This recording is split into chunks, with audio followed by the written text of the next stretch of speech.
On November 26, at Chowk, Islamabad, in the middle of the night, the Pakistani army opened fire on peaceful PTI protesters in Pakistan, conducting a brutal onslaught, killing seemingly hundreds of people and injuring many more. Security forces also arrested thousands of the demonstrators. The full scale of the bloodshed is still an ongoing development, as it's being covered up and pushed under the rug by the Pakistani military, the media, and the West. There are reports of the army hiding and even burying the bodies themselves shortly after the killings. This horrendous event has been dubbed the Islamabad massacre and resembles some of the worst military crackdowns on protesters in history, such as Tiananmen Square or the Rabah massacre in Egypt. There are many reasons why you may not have heard about it, but for my mostly American audience, it's because our country and current administration supports this extreme army regime in Pakistan against the will of the majority of Pakistani people. So there is little to no reporting of it, and if there is, it's mainly regurgitated propaganda aimed at reinforcing military state narratives. This massacre should be brought to light and the perpetrators held accountable. For context, Pakistan is the 5th most populous country in the world, with a population of about 240 million people, 60% of whom are under the age of 30. It's also a nuclear-armed state, with an army of around 700,000 active personnel. Since gaining independence in 1947, the military has directly ruled the country for a collective 30 years. And in the periods between military rule, they still exerted extreme influence through the use of puppet governments. Pakistan has received tens of billions of dollars in aid from the United States, which especially ramped up in the Cold War, during which Pakistan was the second largest recipient of US aid behind only Israel. However, much of this aid was diverted to enrich military generals and corrupt politicians, most notably General Bajwa, whose family's net worth skyrocketed to around 57 million US dollars. Meanwhile, Pakistan's per capita income remains the lowest in South Asia, a region already home to some of the world's poorest nations. Over a third of workers in Pakistan earn less than $4 per day. PTI stands for Pakistan Tehreek-e-Insaf, or Pakistan Movement for Justice, and is the political party of ex-Prime Minister of Pakistan Imran Khan. After multiple assassination attempts on his life, Khan has been unjustly held in jail for over a year now on bogus charges. In February, Khan won from jail, sweeping a 2/3 majority in the elections. This was while his entire party was banned from using their symbol or name. This means that everyone in every jurisdiction that won for PTI ran as independents with random symbols and affiliations. Despite winning in an overwhelming manner from his jail cell, the army rigged the election and stole the mandate from the voters in Pakistan. This was wild to see in real time, as Khan's stunning victory was being reported all over Western media, but when I congratulated some people I know that support him, they literally laughed and said, just wait till tomorrow. And then tomorrow came, and they were right. This happened just 1 month after Bangladesh held illegitimate elections, and the United States condemned them openly and vehemently. Then Bangladesh had a revolution, and the US supported it. So surely the same would happen for Pakistan, right? Wrong. The US hypocritically supported the rigged elections, pushed it under the rug, and to the best of its abilities, continued to kill any sense of true revolution in Pakistan. It became clear that the US supports what is, by all accounts, a fascist regime. The amount of censorship that those critical of the army in Pakistan are being subjected to is beyond concerning. Censorship of what one can access and what one can say or post about online. As of yesterday, December 2nd, a draconian amendment was proposed in Parliament which elevates the sharing of fake news, the definition of which is determined by the current regime, to be an unbailable offense punishable by fines up to 1 million rupees and or up to 5 years in jail. It also expands the definition of social media within the law to include even accessing certain platforms and the use of tools to do so, potentially criminalizing the use of things like VPNs. Whether through threats to people speaking out or their families, including kidnappings, in this moment there is no semblance of freedom of speech in Pakistan. For this video, I interviewed a number of people currently living in Pakistan. In order to protect their identities, their faces have been blurred and their voices have been changed. Everything has been like, they want to control everything. X has been completely banned. WhatsApp is being closely monitored. Your chats and what you're talking about with any of your personal contacts. It is also our right to have internet or access to social media, access to other media channels. But no, nothing. All those channels are in control of the government and upper authority. Just doing it, it's not a crime. But if you speak about it, it's the biggest crime of the century you have ever done. I think speaking against something is the biggest crime in Pakistan right now. Now, all that being said, the people of Pakistan didn't just surrender their mandate over, and the disputed subjects of Khan's imprisonment and rightfully elected majority were not going to be put to rest so easily. Leading up to the Islamabad massacre, many protests were held. One such protest was held on October 4th, but this one was sabotaged by moles from within the PTI leadership. The moles abandoned the protest and left the remaining protesters to face the power of the state in the form of rubber bullets and tear gas, resulting in the protests being cut short. But no one could predict what would come just a month later. After being given the orders under Article 245, in the middle of the night, the army shut off all sources of light, cut the internet, and unloaded live rounds at peaceful protesters, slaughtering them in the process. The state is hiding bodies and pressuring hospitals and journalists to deny that even a single person was killed through intimidation, kidnappings, and threats of facing a similar fate to those already slaughtered. I'm scared for my family and for my future. I mean, if people start complaining, they try to control them, they try to repress their voices. They started arresting different people whenever a person wanted to raise voice, they will arrest him or his family. They knock upon the door of a home and ask them to give us some meal. We want to eat. After 2 days, the military came in and they said, oh, you have given the meal to terrorists. Although they were belonging to the military. They will create a problem for you. When you say something, they will declare you as a terrorist, and your plaza or your multi-story building is gone. It will be under their control. Even if they like a home, a house which is a very good place and belongs to just a public person, they will try to take over it.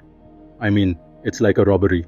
The brutal military opened live fire at groups on the ground and even used snipers on their own people. Senior PTI leader Umar Ayub Khan reported in a press conference that the weapons used in this massacre were the Remington 700 and the M60, both of which are American-made. These weapons were given to the Pakistani army by America to assist the Pakistani security forces in fighting against terrorism. Instead, they were used to kill their own people who were peacefully protesting. In addition to all those killed and injured by the army, up to thousands more have been arrested. This is abuse by the state and quite literally terrorism. The Guardian reported that doctors at hospitals in Islamabad said they had received multiple patients with gunshot wounds. The Guardian witnessed at least 5 patients with bullet wounds in one hospital, which was surrounded by police. A doctor who was on duty in the emergency ward on Tuesday night said he had treated more than 40 injured patients, several of whom had been shot. At least 7 have died and 4 are in critical condition in the hospital, he said. 8 more have been admitted to the hospital with bullet wounds. Another doctor, speaking to the BBC on condition of anonymity for fear of retribution, said that he had never performed so many surgeries in a single night as he did the night of the massacre. Some of the injured came in such critical condition that we had to start surgeries before we could even wait for them to be anesthetized. There were many patients who had lost a lot of blood, another doctor at the polyclinic said. We had such a rush that we did 2 surgeries on 1 bed. I will never forget what I saw here that night. The Minister for Information and Broadcasting, Atta Tarar, said there had been no firing on PTI protesters and no fatalities. The Interior Minister, Mohsin Naqvi,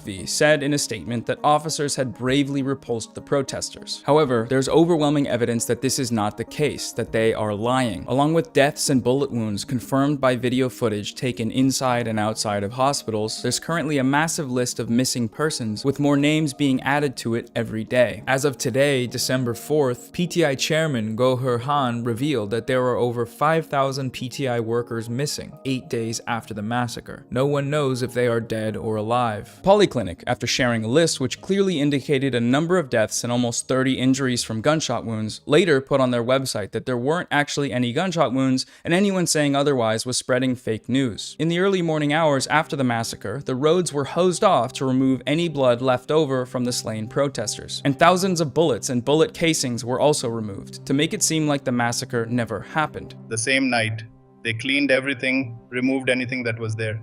Again, evidence can be used, collected against them. They were not even returning the bodies. So it went to that level. This is why probably mainstream media or even international media might not catch up. But people on ground here see everything. Maybe there are few videos or evidence that might come out, but probably, a lot of things where they basically vanished, they cleaned everything. it's more or less a massacre.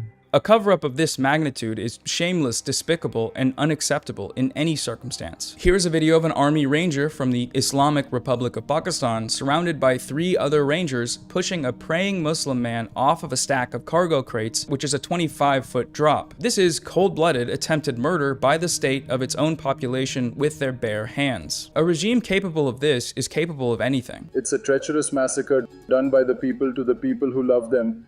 It's more than massacre to me.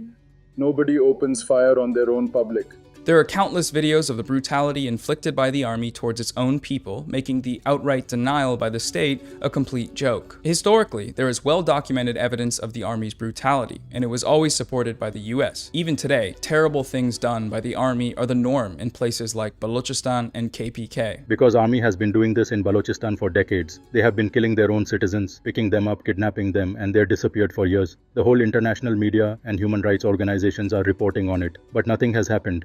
In the past year, many of you in my audience have watched the Israeli military lie time and time again to cover up the countless atrocities they've committed. Hopefully the parallels here of state propaganda are clear. For a Western audience to understand, the Pakistani army is unique among militaries. It's a powerful institution with influence nearly in every sector. They're a corporate conglomerate owning from cereal to cheese. They own land, influence media and judiciary, prime ministers, even cricket. They're not like the IDF in the sense that the IDF and Mossad kind of function independently even though they're in collaboration. The Pakistani army and ISI are like two sides of the same coin. Pakistani army has too much influence over the ISI, to put it lightly, to compare them to Mossad and IDF. The Pakistan army and ISI are kind of like a sophisticated deep state kind of institution themselves, functioning as the de facto government at times. For decades, this institution has been loved by many Pakistanis, especially in Punjab, as kind of a savior from corrupt politicians. But this perception has changed dramatically, particularly after the events of November 26th. To understand the army's actions and psyche, you kind of have to understand why they view Imran Khan as an existential threat. It's not just about him as a person, it's probably a lot less than people think. It's the idea he represents, which is democracy. More importantly, it's a challenge to the army's entrenched power and authority, their privilege even. There's simply too much for the army to lose for them in terms of power, individual lifestyles, and authority. Imran Khan's rise and his message of democratic accountability threatened the institution that has long controlled the country's narrative and reaped enormous benefits from it. The army's response, violence and suppression, is an attempt to silence not just Imran Khan, but the idea of democracy itself. But the thing is, ideas are not people. You can't arrest or kill them. So suppressing democracy only makes the idea stronger, and for the first time, public sentiment has turned against the armies in ways that they've never faced before. The more they fight the idea, the more they risk losing the very admiration and support that has kept them powerful. The will of the Pakistani people has been crushed by the state in this brutality, along with whatever positive or even neutral associations they may have had towards the army. This horrific event will have severe consequences going forward, there's no question about that. This can and likely will result in an uptick in recruitment to anti-state terrorism groups like the Pakistani Taliban or TTP and other prominent anti-army militias. The United States' lack of attention to this issue and enabling of the military's oppressive actions has the potential to undercut domestic security as well. Because we want to keep this, country peaceful for the sake of Pakistan, for the sake of our nations here in the West also. Because we don't want another 9/11. We don't want another, Talibanization or another ISIS. That will happen in the next 20 years if it is not stopped. So unfortunate that the US State Department should have issued a statement because, it's so disturbing that no statement from the State Department till now, and then they continue to be quiet and mum on all the human rights abuses that has been happening at the hands of army towards the innocent civilians for the last 2 years.